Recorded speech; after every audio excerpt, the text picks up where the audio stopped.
مسا النور والسرور.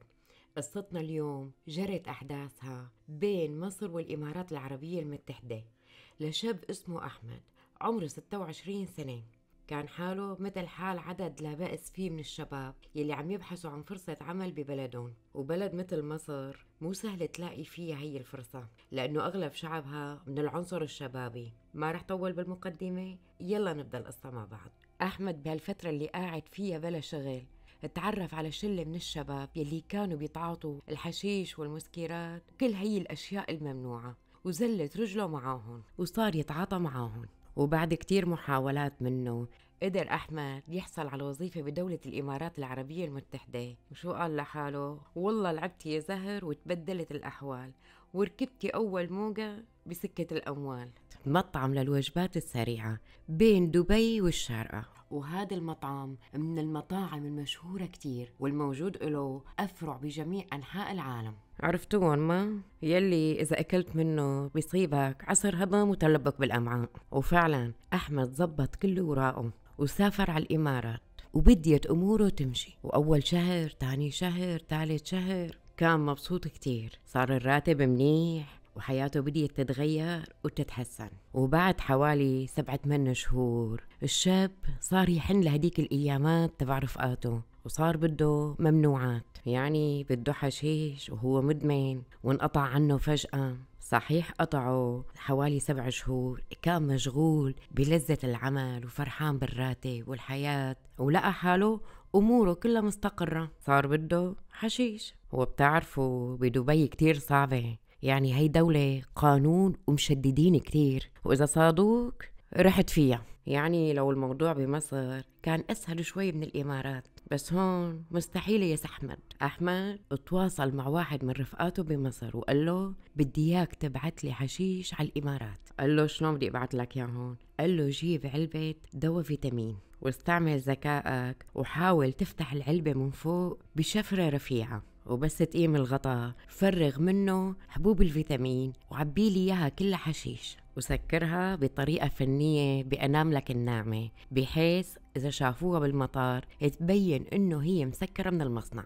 قال له تكرم عينك. وفعلا راح رفيقه على الصيدلية واشترى علبة فيتامين وحف طرف الغطاء القصدير، وقدر إنه يفرغ منها الحبوب ويعبيها كلها حشيش، ويجيب مادة لاصقة مثل هي الجلو هدلون ويرجع يسكرها وما تبين إنه مفتوحة، وصارت كأنه مسكرة من المصنع. بس هلأ كيف بده يبعت له إياها ويدخلها على الإمارات؟ الموضوع كتير صعب. اتوقعوا كيف أحمد قدر يدخل العلبة على الإمارات؟ خدوا أول صدمة. عمل فيزة زيارة لنبع الحنان ولي على قلبي لأمه، وقال له لصاحبه رح خلي الوالدة تمر عليك وانت عطيها علبة الدواء يلي داخلها أصلا حشيش. واتصل بأمه وقال لها أنا مشتاق لك كتير وعملت لك فيزة زيارة مشان تجي لعندي. نبع الحنان كانت طايرة من الفرح، بحياتها مو طالعة برات مصر، وبدي يقول لها والله يا أمي بدي أعمل لك سياحة رح تنبسطي كتير. وهي ست كبيرة بالعمر، عمرها حوالي 67 سنة،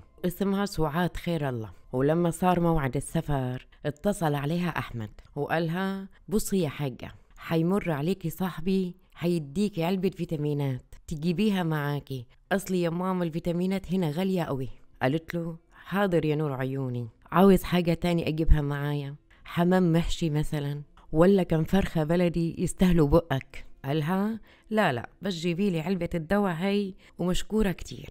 مر صاحبه وسلم سعاد خير الله علبة الدواء، وفعلا حطتها بشنطايتها وطارت باليوم الثاني من مطار مصر على الإمارات. ويمكن أغلبكم بيعرف نظام التفتيش والجمارك الذكي للحقائب بمطار دبي، يعني النملة ما بتمر بدون ما يعرفوا الأمن والجمارك. عندهم تقنية بالعالم كلياتها ما في مثلها من كتر ما لها متطورة، ومستحيل تمر عليهم شغلة مثل هي. وتصل الحجة سعاد وهي ما لا عرفانة شو القصة، وتنزل بمطار دبي وبديت تمر الشنط. وبتعرفوا الشنط بتمر بالأول على أجهزة مثل الأشعة، ولما مرت شنطة الحجة سعاد لاحظ رجل الأمن إنه في قرنة فيها هيك عتمة وكثافة بطرف الشنطة، فسحب الشنطة من بين كل الشناتي وفتحها وإذ بيلاقي علبة فيتامينات. ولما مسكها بإيده حس العلبة إنه وزنها كتير، فبدي يقرأ شو مكتوب عليها. طلع وزنها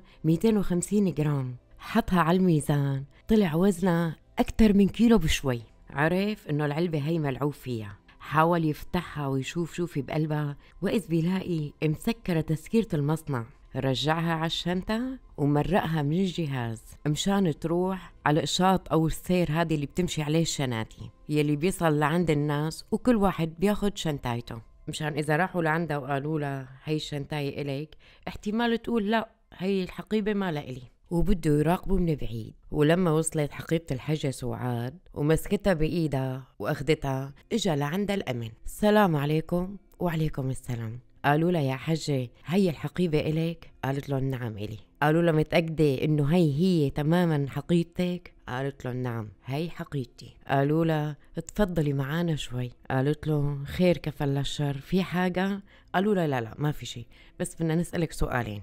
وفتحوا قدامها الشنطة وطالعوا علبة الفيتامينات. قالوا لها يا حجة علبة الفيتامينات هي تبعك؟ قالت لهم دي محطوطة بشنطتي. قالوا لها يا حجة افهمي السؤال كتير منيح رح وضح لك اياه اكتر، هي علبة الفيتامينات الك انتي؟ قالت لهم انا جايباها لابني واللي اداني اياها صديقه في مصر. قالوا لها كتير حلو ممتاز. اسمعي يا حجة بدي اقلك شي، نحنا مشتبهين بهي العلبة ورح نفتحها قدام عينك، اوكي؟ قالت لهم اوكي، بس في حاجة يا ابني؟ قالوا لها لا ما في شي، بس مجرد اشتباه. قالت لهم خدوا راحتكم.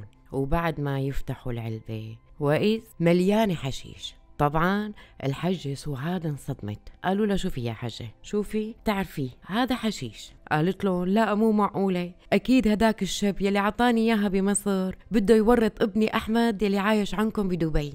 قال لها يا حجة انت كنتي بتعرفي شو في بقلب العلبة؟ قالت له لا والله والنبي مش عارفة فيها ايه. طيب مين اللي عطاك اياها؟ قالت له واحد بمصر مشان وديها لابني.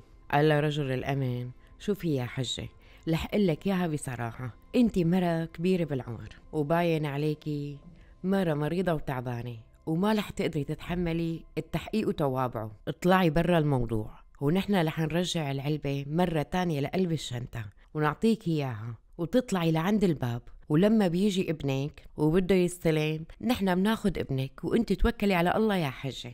يعني بدنا نزبطه متلبس، والصراحة الأمن بحب التلبس وبارع فيه. وبديت الحجة سعاد لا والنبي حرام عليكم ده ابني ملوش دعوة. قال لا يا حجة فهمي الكلام، إذا ابنك بيتعاطى هذا موضوع تاني، أما انت إذا بدك تتحملي المسؤولية شغلة كتير كبيرة، هي تهريب مخدرات وإدخاله لدولة تانية، يعني محكوميتها كبيرة مو مثل التعاطي. لذلك يا حجة اطلعي منا للقصة كلياتها واعملي اللي عم نقلك عليه. خلص طالما صديقه اللي عطاك اياه خلينا نتفاهم مع ابنك وانت اطلعي من الموضوع نهائيا. وبالزور لحتى اقتنعت، والمسكينة خايفة على ابنها. المهم يوم اللي اقتنعت رجعوا الدواء مثل ما كان بقلب الشنطة وخلوها تطلع لعند الباب. وأول ما اجا ابنها طاير من الفرحة عم يستنى المخدرات. المسكينة نبع الحنان قلب على ابنها وتطلع فيه وتقول له اوعى يا أحمد اهرب يا ابني، ولا حول ولا قوة إلا بالله على هالعملة. وين بده يهرب يا حجة؟ الأمن وراكي. المهم مسكوا أحمد ومسكوا الأم وأحالوهم الاثنين للتحقيق. الأم حطوها بغرفة والولد حطوه بغرفة تانية، بتعرفوا بدهم يحطوهم كل واحد لوحده حتى يحققوا معاهم. راحوا لعند الحجة سعاد وقالوا لها يا حجة ما قلنا لك انت لا تتدخلي ولا تحكي وابنك خدعك؟ قالت لهم صدقوني والله ابني ما له علاقة وانه صاحبه هو السبب. قالوا لها يعني متأكدة ابنك ما له علاقة؟ قالت لهم ابني ما له علاقة ابدا. راحوا لعند الولد وقالوا هلأ الولد بيعترف، يعني بالنهاية هي أمه ما رح يتركها محبوسة. قالوا له يا أحمد بتعرف العلبة هي اللي فيها فيتامينات اللي جايبتها الوالدة؟ قال لهم والنبي ما عرفش حاجة. قالوا له العلبة هي في جواتها حشيش وكانت بشنطة والدتك واللي عاطيها إياها صاحبك بمصر، فهالعلبة إلك ولا تبع والدتك؟ قال لهم أنا ماليش دعوة، إذا أمي اللي هي جايبتها معاها فهي اللي تتحمل، أنا لا جبتها ولا هربتها ولا استلمتها.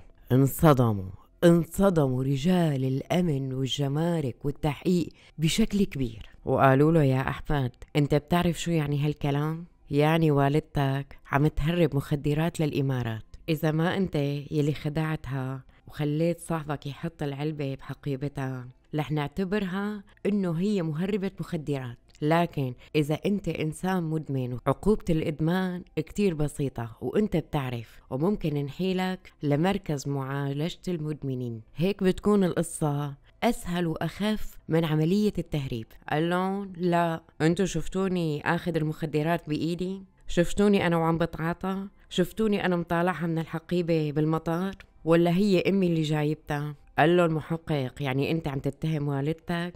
قال له أنا ماليش دعوة، هي اللي جايباها تبقى هي اللي تتحمل. قال له طيب وصديقك؟ قال له أنا ما عنديش صديق، أنا ماليش دعوة يا عم. كل الموجودين من المحققين كانوا بيعرفوا الحقيقة، بس هو فعلا ما استلم، وبالنهاية هي والدته، بس ما كانوا عم يصدقوا كيف عم يرمي التهمة على راس أمه. طبعا ما كانت بتعرف إنه أحمد أنكر ومفكرة إنه شال التهمة عنها. ويوم حالوها للمحاكمة ويحكموا على الحجة سعاد خير الله بالمؤبد بتهمة الإتجار بالمخدرات وإدخالها للبلاد. أما أحمد طلع الحكم عليه بالبراءة، إنه ما عليه ولا شيء. طبعا والدته انصدمت لما سمعت الخبر وإنه رماها هي الرمية، ومن قهرها ومن زعلها صار فيها كل أمراض الدنيا. ارتفع عندها السكر ويرتفع الضغط وصار غسيل كلام ومي بالرئتين. ما في مرض بمر عليكم إلا صار معاها من وقت ما سمعت هي القصة. ما في غير اخذينا على المستشفى ومراجعينا من المستشفى. وبالاستئناف رجعوا ثبتوا الحكم عليها لأنه ابنها مصمم على كلامه. وانتو بتعرفوا بعد ما يتم الحكم على شخص بالبراءة مشان يتم الإفراج عنه بيرجعوه على السجن المركزي، وبعدها السجن المركزي بيحيله لإدارة التنفيذ، وإدارة السجن المركزي بتفتح له الباب وبتقول له يلا روح انت براءة وما عليك شي. وحتى ابعاد خارج البلد ما عليه لانه بريء، ما انمسك عليه شي. يوم رجع وكان في كتير مساجين بالسجن المركزي اللي بدبي كانت وصلانتهم القصة، ولما عرفوا انه هاد رمى امه هي الرمية وانه ثبتوا الحكم على امه بالمؤبد وهو طلع ولا جاب سيرة نهائيا ولا كأنه له علاقة. وأول ما جابوه مشان يفرجوا عليه تاني يوم مسكوه المساجين ويضربوه ضرب كسروا ايدينه ورجلينه حتى أنفه انكسر، وصار وشه برقعة أزرق على أحمر. والمساجين كانوا بيعرفوا لما بيعتدي سجين على سجين آخر بيتم الحكم عليه حوالي 6 شهور أو 7 شهور بسجن انفرادي. ورغم هيك إنه السبعة اللي ضربوا أحمد وانحكم عليهم بالسجن الانفرادي 7 أشهر كانوا طاير عقلهم من الفرحة إنه انتقموا من هذا الحقير يلي تسبب بسجن أمه مؤبد. والمسكينة الحجة سعاد لا بتعرف تقرأ ولا بتعرف تكتب. لو بتعرف تقرأ وتكتب كان فيها تستفاد من القانون يلي موجود بالإمارات يلي بنص على إنه الأشخاص اللي آخدين مؤبد إذا حفظوا القرآن الكريم بيتخفف الحكم عليهم ل6 سنوات فقط. بس للأسف أمية وصعب عليها حفظ القرآن، فالمرة لحد اليوم موجودة بالسجن المركزي بدبي. وإذا تم تخفيف الحكم عليها لسبب ما من 20 ل15 سنة يمكن يلي بيبقى بالعمر ما بيكفي لتقضي هاي المحكومية. وأحمد بعد ما طلع من السجن أخدوه وعالجوه ورجع لنفس وظيفته للمطعم يلي موجود بين دبي والشارقة، وعايش حياته 5 نجوم ولا كأنه عمل شي. هي القصة مشهورة كتير بدبي وبيعرفوا قديش هذا الولد حقير يلي رمى أمه هي الرمية السوداء. والله الدنيا فيها بلاوي. بكل الأحوال لكل قصة في بداية ونهاية، وهيك كانت قصتنا. بشوفكن بقصة جديدة. بأمان الله. سلام.